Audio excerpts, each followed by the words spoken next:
Ito ang Presidential Broadcast Service. Radyo Pilipinas. Radyo Publiko Ng bagong Pilipinas para sa bagong Pilipino. Naghahatid ng mahahalagang balita at impormasyon na guugnay ng pamahalaan sa sambayanan. Tulay sa himpapawid ng serbisyo publiko. Radyo Pilipinas. Radyo Publiko. Ang boses ng Pangulo. Sa Iloilo, Radyo Pilipinas. 585 AM.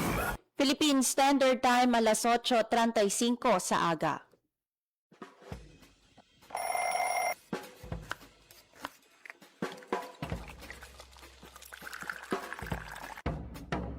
Aga sa Iloilo. Masako. Magahod.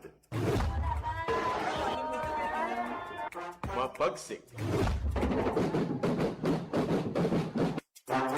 Panibagong adlaw pagkatapos ng pahuway sang gabi antes.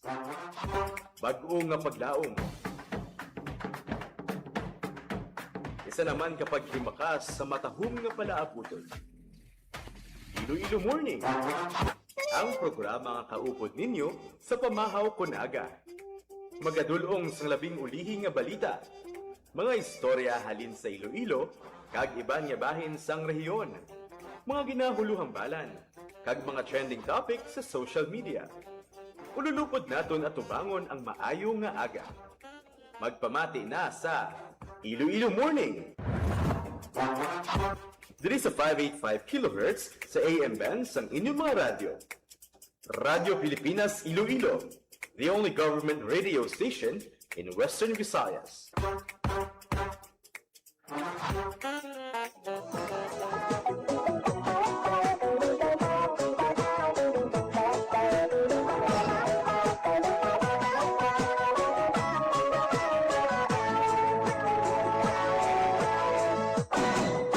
Mayong aga Pilipinas, mayong aga Western Visayas. Mayong aga Luzon, Visayas, kag Mindanao, mayong aga syudad kag probinsya sang Iloilo. Adlaw kita sang Lunes, June 29, 2026. Siyempre sa ngalan sang inyong mga regular host, Janelle Baclay kag Emmy Rose Santiagudo, ako ang inyo kaupod. Hope Tarichante. Welcome na sa panibago naman nga episode sa programa Iloilo Morning. Mga supat, malapor sila na ang dugan ko inday. Kay gali na gulba. Kamusta nga aton nga mga tagpalamati no diin man nga bahin sa nga Western Visayas. Siling sang imutat. Kabay pa no safe kita no nga nakapadulong sa aton nga mga tagsa ka mga companies no estasyon Siling or mga padulungan ang mga kabataan naman yan no kabay pa wala ka mo na late no kay Lunes wala naman nato no nga medyo matraffic gid man yan diri sa syudad sang Iloilo kung adlaw sang Lunes kay iban mga kauturan naton no halin sa probinsya Lunes no nagabalik diri sa Iloilo City. na ang dugan ko inday. Kay gali na. Kamusta ang inyong weekend mga kabyanan? Last week no nangin masako kita diri Bisan luspot lang. left and right ng mga activities. Actually subong Lunes mga kabyanan to start the week right. Diri sa Iloilo City may programa nga ginlaunch. Kung amo sa akon nga tunay. So sa distrito sang La Paz mga kabyanan, may hiwato no nga launching sang Bigay Bigas sa Masa Rice Program. Subong inaadlaw Ang imo nga supat, malapor sila na. And anong good news no subong nga Lunes. Ang good news mga kabyanan, ang numero sa mga benepisyaryo naton kay hindi lang 1,000 ang aton nga mga benepisyaryo nga Ilonggo. Idinibo mga kaabyanan ka mga benepisyaryo ang makabato no sa bigay bigas sa Masa Rice program nga gin-launch no subong adlaw sa Lapas District diri sa Iloilo City. So 41,952 ka Ilonggo household gikan sa mga nanoy tuhay nga sektor mga kaabyanan. Again i-emphasize nato ng number. 41,958. Ugay.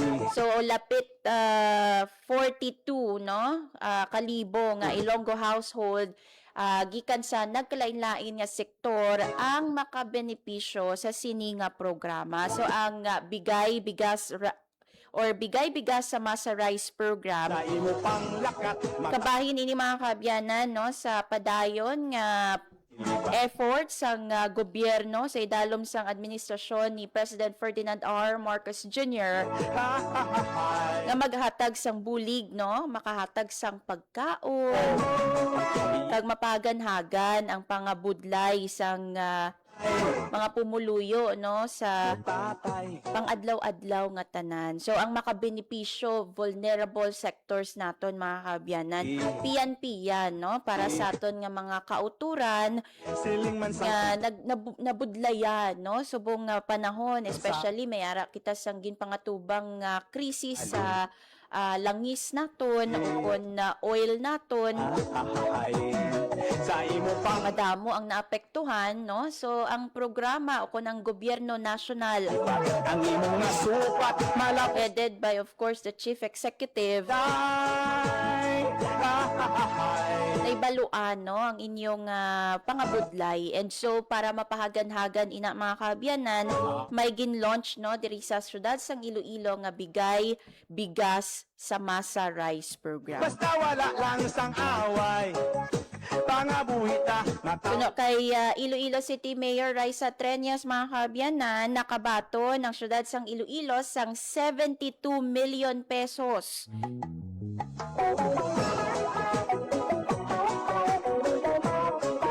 Ang pondo nga ina no gin-download sang national government para sa pagpatuman sang sining rice assistance program. So sining nga aga mga kaabyanan no Sa imo pa dira ina sa distrito sang Lapas kag pangunahan ni Iloilo City Mayor Raisa Treñas. di makatulog sang dugay. So kabay pa no ma-achieve ang handom sang sininga programa no makabulig sa mga pumuluyo. Tughan ko sa imo nalimit. Kabay pa no nga mabuligan gid man ang aton nga mga sektor.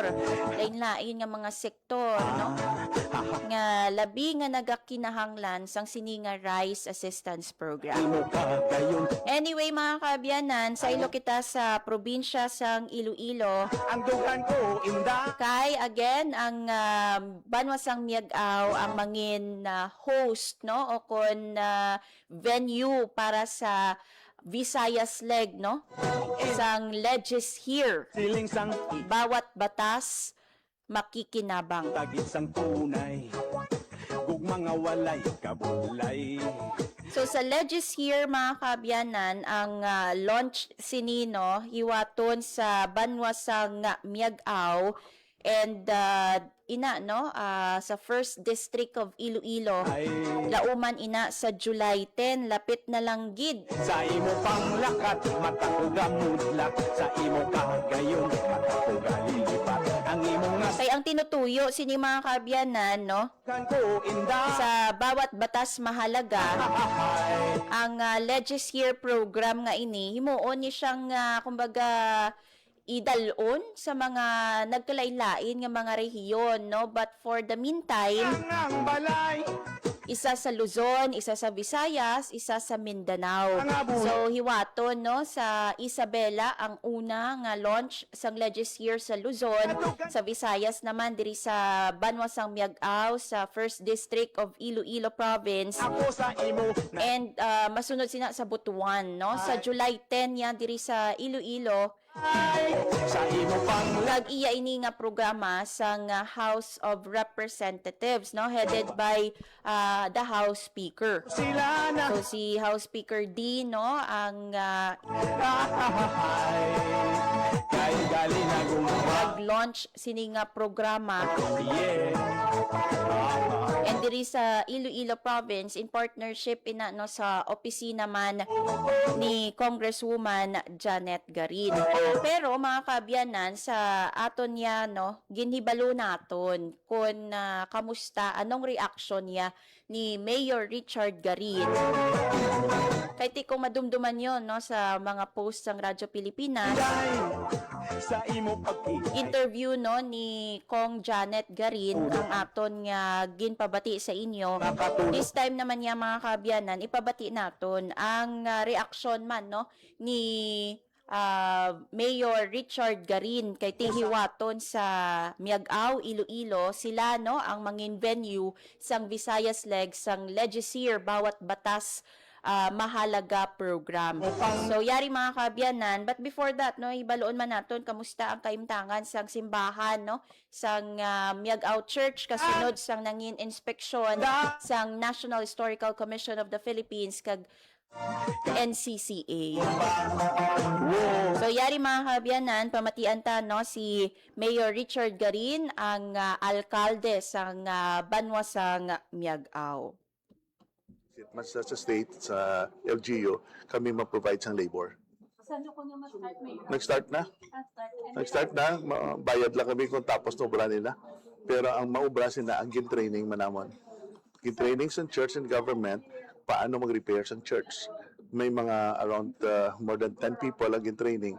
One among them, 4 gani sila kabilog ang kwaon nga nakaagi join sa training ang ma-repair. sa mga sano siya pwede na ma-open totally na Open na siya. Ang gina-repair is outside, not inside the church. Open na yan, safe for worship, safe for visit, safe to go inside the church and continue the worship, your faith, improve your faith, kaginalan ang tourism. Araman, you visit the church at the same time, try nyo man mag-visit sa munisipyo. Nag-start ng repair. Bali father sa ako, 4 days lang kaya nila tapuson. Hindi ko mag 5 days, bayad ko man sila 5 days.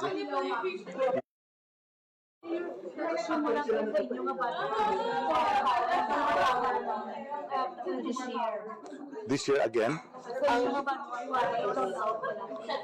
Okay.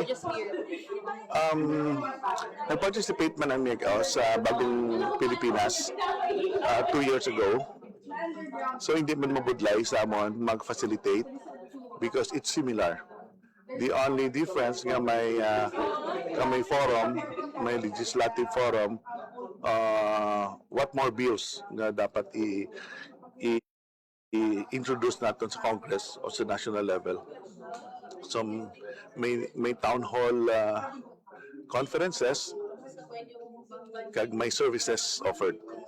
So initial talk pa lang man, we will utilize the People Center for township meetings and the Miag-Aw Cultural Hall, Aircon Manada. So we have 2 venues, ang large crowd dira sa People Center, ang medium crowd dira sa Miag-Aw Cultural Hall. But the services, most of the services dito man mismo sa munisipyo. Ang local offices sa munisipyo on July 10, 11, and 12, Friday, Saturday, and Sunday, will be converted into a national office. For example, ang assessor's office, pwede gamiton sang LTO. For example, ang conference room, gamiton na isang health.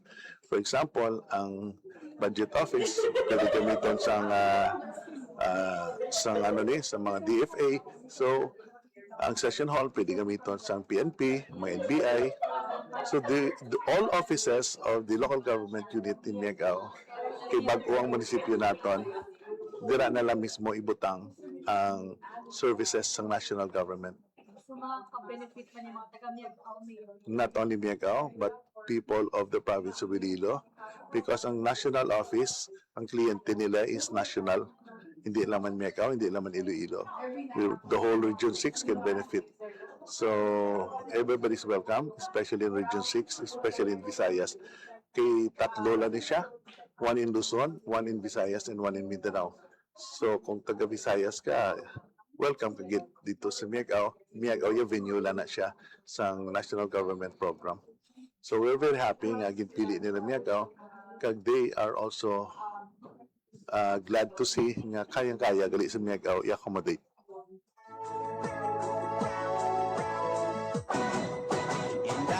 Nabatian mga kaabyanan si Mayor Richard Garin, ang alkalde sang Miagao, Iloilo. Una, no? I-emphasize na lang mga kaabyanan, safe for worship ang Miagao Church. Ini kasunod sang may nakitaan, no, nga litik sa edipisyo sang simbahan.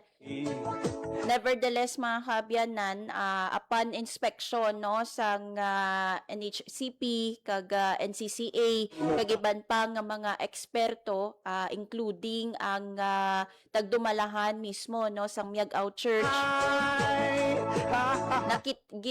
emphasize, no, ang repair.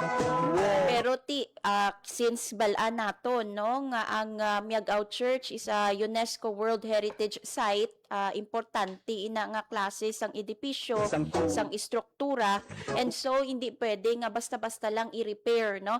Ang ginobra mga kaabyanan, no, gintunan or gin-orient anay, no, ang mga ma-repair sa nasambit nga simbahan.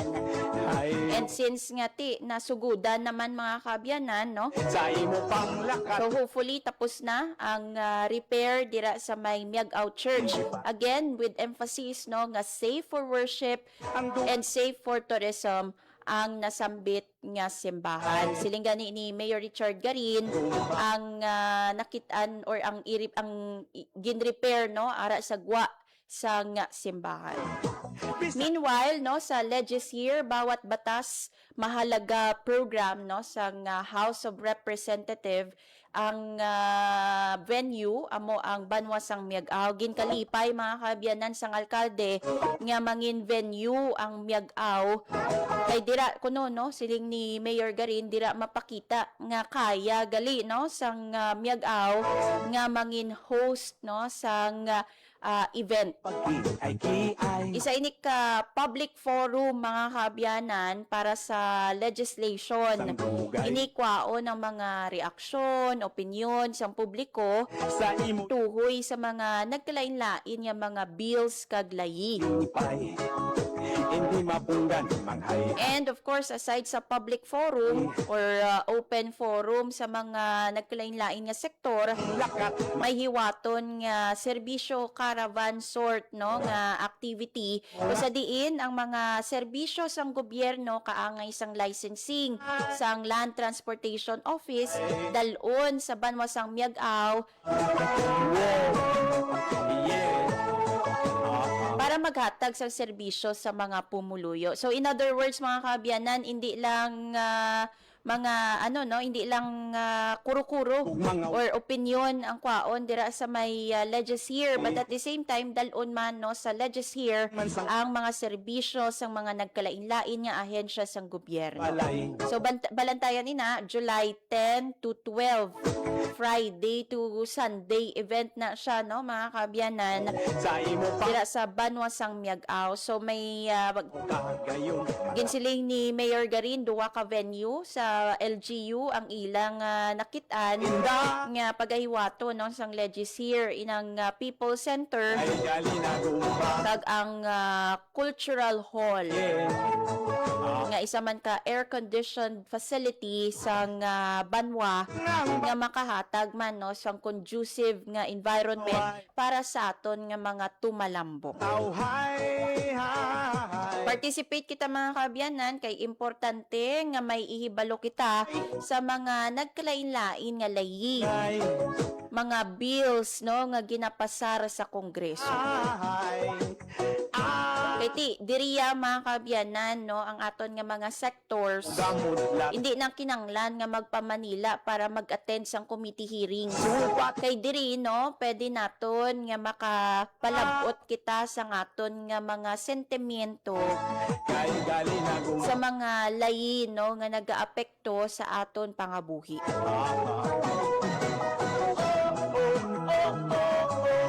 So, that's it, no, mga kabyanan. Para sa Ledges here sa Banwa, sang Miag-aw.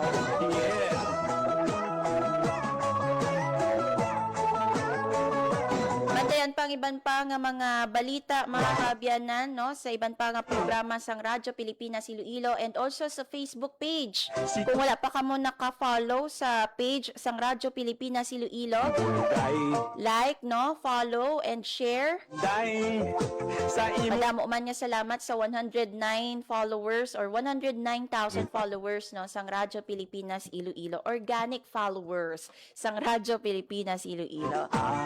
hahay sa imo panglakat matapugam And syempre, no, speaking of thank you mga kabyanan sa inyo nga pag-upod diri sa programa Iloilo Morning.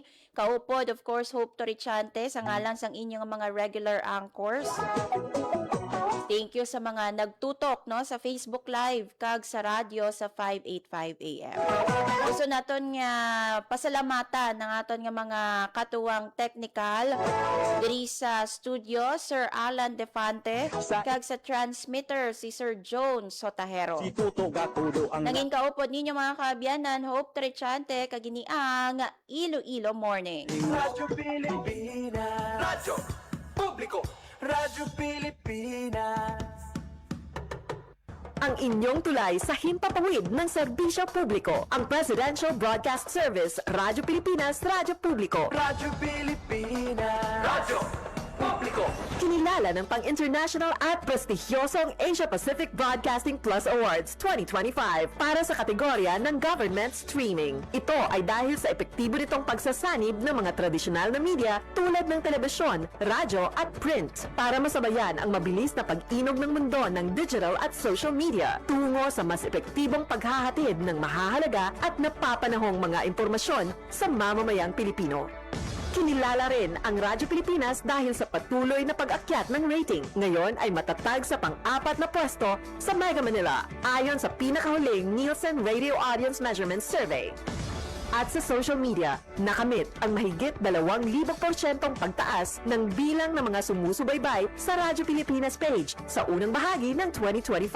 Patunay ito na ang inyong Radyo Pilipinas Radyo Publiko ay tunay na kaagapay ng inyong pamahalaan sa paghahatid ng serbisyo sa mga mamamayang Pilipino. Mula sa aming lahat, sa ngalan ng inyong pamunuan at mga kawani ng Presidential Broadcast Service, kasama ang inyong mga himpilan ng Radyo Pilipinas sa buong kapuluan. Maraming salamat po sa inyong lahat, sa inyong pagtangkilik at pagkilala. Radyo Pilipinas. Radyo Publiko.